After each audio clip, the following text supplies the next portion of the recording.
नमस्कार. उपाशीपोटी व्यायाम किंवा फास्टेड ट्रेनिंग हा ट्रेंड सध्या खूपच पॉप्युलर झालाय नाही का? म्हणजे सकाळी उठल्या उठल्या काहीही न खाता थेट कार्डिओ करायला जाणं किंवा फक्त एक ब्लॅक कॉफी पिऊन जिमला जाणं हे खूप जण करताना दिसतात.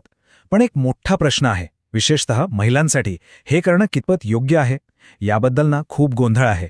सो चला यामागचं नेमकं सायन्स काय आहे ते समजून घेऊया. आणि याच प्रश्नाभोवती आजची सगळी चर्चा फिरणार आहे की उपाशीपोटी व्यायाम करणं हे खरंच महिलांसाठी फॅट लॉसचा सिक्रेट आहे का, की मग याचे काही दुष्परिणाम पण असू शकतात? चला शोधूया. ओके, तर मग सुरुवात करूया अगदी मुळापासून. हा फास्टेड ट्रेनिंगचा ट्रेंड इतका पॉप्युलर का झालाय आणि मुळात उपाशीपोटी व्यायाम म्हणजे नेमकं काय असतं? चला आधी हेच क्लिअर करून घेऊ. याचा अर्थ खरं तर अगदी सोपा आहे. साधारणपणे तुम्ही रात्री जेवता आणि त्यानंतर 8 ते 12 तास काहीही खात नाही, म्हणजे रात्रभर एक प्रकारे उपवासच होतो. आणि मग सकाळी काहीही न खाता व्यायाम करणं, यालाच आपण फास्टेड ट्रेनिंग म्हणतो. आणि याची काही अगदी कॉमन उदाहरणं आहेत जे आपण रोजच्या आयुष्यात बघतो. सकाळी नाश्त्याच्या आधी कार्डिओ करणं, किंवा फक्त ब्लॅक कॉफीच्या भरोशावर स्ट्रेंथ ट्रेनिंगला जाणं, किंवा जे लोक इंटरमिटेंट फास्टिंग करतात ते त्यांच्या फास्टिंग विंडोमध्येच वर्कआउट करतात. हे सगळं फास्टेड ट्रेनिंगच आहे. आता यामागची थेअरी आहे ना, ती ऐकायला खूप आकर्षक वाटते. विचार अगदी साधा आहे. जेव्हा आपलं पोट रिकामा असतं तेव्हा शरीरातली तयार एनर्जी म्हणजे ग्लायकोजन आणि इन्सुलिनची लेवल कमी असते. मग अशा वेळी शरीर एनर्जीसाठी कुठे जाणार? तर ते थेट आपल्या फॅट स्टोअर्सकडे म्हणजे चरबीकडे वळतं आणि मग जास्त फॅट बर्न होतं. सिम्पल. पण थांबा, हे इतकं सोपं नाहीये. आणि इथेच येतो एक मोठा ट्विस्ट. कारण महिलांचं शरीर पुरुषांसारखं काम करत नाही.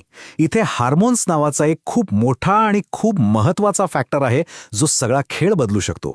आणि हे वाक्य अगदी लक्षात कोरून ठेवण्यासारखं आहे. महिला म्हणजे लहान पुरुष नाहीत.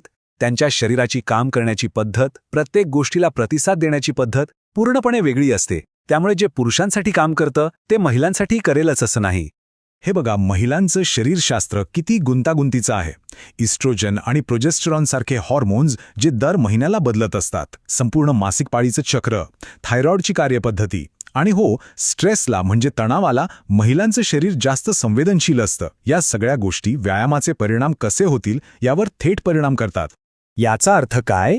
याचा अर्थ असा की जर शरीराला पुरेशी एनर्जी मिळत नसेल, म्हणजे तुम्ही उपाशी असाल आणि त्यात तुम्ही तीव्र व्यायामाचा ताण टाकलात, तर हे एक प्रकारचं डबल स्ट्रेस झालं.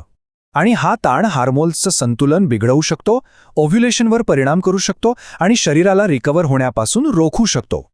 ठीक आहे, मग आता जरा स्पेसिफिक बोलूया. व्यायामाचे 2 मुख्य प्रकार, कार्डिओ आणि स्ट्रेंथ ट्रेनिंग. या दोन्हीवर फास्टेड ट्रेनिंगचा काय परिणाम होतो? चला एक एक करून पाहूया. आता ही गोष्ट खूप इंटरेस्टिंग आहे. रिसर्च काय सांगतो माहितीये? जेव्हा तुम्ही उपाशीपोटी कार्डिओ करता तेव्हा त्या व्यायामाच्या वेळी तुमचं शरीर जास्त फॅट बर्न करतं. हे खरंय. पण, आणि हा पण खूप महत्वाचा आहे, दिवसभराचा हिशोब पाहिला म्हणजे तुमच्या एकूण कॅलरीज आणि प्रोटीनचं प्रमाण सारखंच असेल तर 24 तासात एकूण फॅट लॉसमध्ये काहीही फरक पडत नाही. म्हणजे तो तात्पुरता फायदा दिवसभरात निघून जातो. आता वळूया स्ट्रेंथ ट्रेनिंगकडे. मसल्स बनवण्यासाठी म्हणजे स्नायूंच्या वाढीसाठी 3 गोष्टी सगळ्यात महत्त्वाच्या आहेत. 1. पुरेसं प्रोटीन, 2. पुरेशी एनर्जी म्हणजे कॅलरीज, आणि 3. प्रोग्रेसिव्ह ओव्हरलोड म्हणजेच हळूहळू वजन किंवा व्यायामाची तीव्रता वाढवत नेणं. या 3 गोष्टींशिवाय मसल्स बनणं शक्य नाही. आणि इथेच फास्टेड ट्रेनिंगचा प्रॉब्लेम होतो. उपाशीपोटी स्ट्रेंथ ट्रेनिंग करताना ना अनेकदा परफॉर्मन्सवर परिणाम होतो. म्हणजे जेवढी ताकद लागायला पाहिजे तेवढी लागत नाही, जेवढं वजन उचलायला पाहिजे तेवढं उचललं जात नाही. आणि जर तुमचा परफॉर्मन्सच चांगला नसेल तर मसल्सना वाढीसाठी आवश्यक असलेलं उत्तेजन मिळणार कसं? म्हणूनच मसल्स वाढवण्याचं ध्येय असेल तर काहीतरी खाऊन व्यायाम करणं नेहमीच फायद्याचं ठरतं. तर मग आता सगळ्यात मोठा प्रश्न, मग करायचं काय? आपल्या शरीरासाठी काय योग्य आहे हे कसं ठरवायचं? चला यासाठी एक प्रॅक्टिकल गाईड पाहूया. काही परिस्थितींमध्ये फास्टेड ट्रेनिंग कदाचित चालू शकतं. जसं की तुमचा व्यायाम खूप हलका आणि कमी वेळेचा असेल, म्हणजे एखादं लाईट जॉगिंग किंवा वॉक, किंवा मग ते तुमच्या वेळेनुसार सोयीचं असेल आणि तुम्हाला पर्याय नसेल.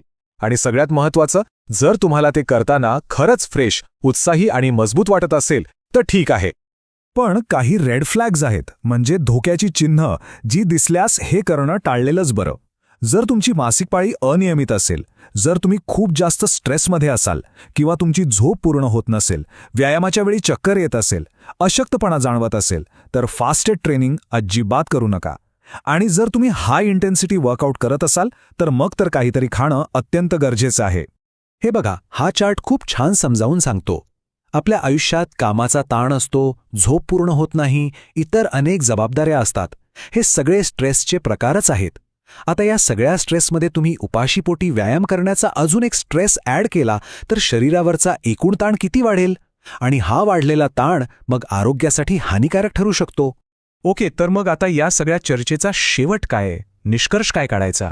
चला या प्रश्नाकडेच एका नव्या अँगलने बघूया. बॉटम लाईन ही आहे की उपाशीपोटी व्यायाम करणं ही काही फॅट लॉससाठीची जादूची छडी नाही. ते सगळ्यांसाठीच वाईट आहे असंही नाही, पण ते खाऊन व्यायाम करण्यापेक्षा श्रेष्ठ किंवा जास्त फायद्याचं आहे असं तर अजिबातच नाही. विशेषतः महिलांसाठी संदर्भ किंवा कॉन्टेक्स्ट हा शब्द सगळ्यात महत्त्वाचा आहे. म्हणजे तुमच्या हार्मोन्सचं आरोग्य कसं आहे, तुमच्या आयुष्यात एकूण ताण किती आहे, तुमचं ट्रेनिंग गोल काय आहे आणि तुमची बॉडी रिकवर कशी होते, या सगळ्या गोष्टींवर तुमचं उत्तर अवलंबून आहे. एकाच मापाची काठी सगळ्यांना लावता येणार नाही.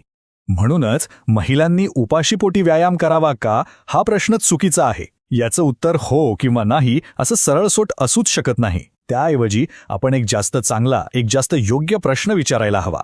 आणि तो प्रश्न हा आहे, मी जी पद्धत निवडत आहे, मग ती फास्टेड असो किंवा काही खाऊन केलेली असो, ती माझ्या हॉर्मोन्सना, माझ्या रिकव्हरीला आणि माझ्या परफॉर्मन्सला सपोर्ट करते का? कारण शेवटी फिटनेसचा खरा अर्थ फक्त फॅट लॉस नसतो. खरा अर्थ असतो एक असं शरीर घडवणं जे आतून आणि बाहेरून दोन्ही बाजूंनी निरोगी आणि मजबूत असेल.